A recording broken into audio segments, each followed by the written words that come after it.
Welcome to full body weight squat.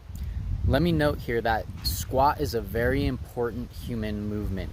When you get a full squat, heels down, everything in your body is going to be benefited. Everything in your body is going to be optimized if you can't already do one.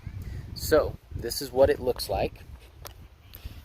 We're going to go about hip width apart and feet pretty much forward. They can be out, but we want to start moving them in as we get better at the squat. And we're going to keep the body upright.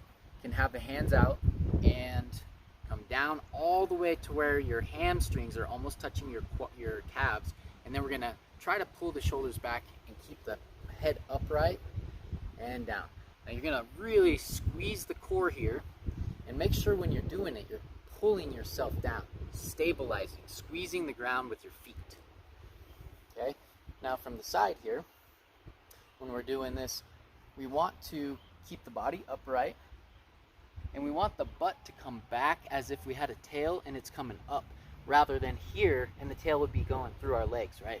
So try to keep your shoulders back and your spine elongated, reaching from the crown of the head and up. Squeezing your muscles when you're doing this. One other important element is your knees go directly over your toes and then up. If you find your knees shaking, try to squeeze those muscles to keep them on track.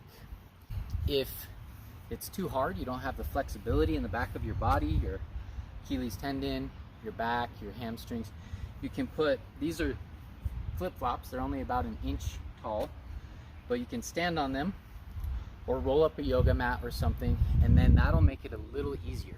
You can also do it on a little bit of an incline with your toes down.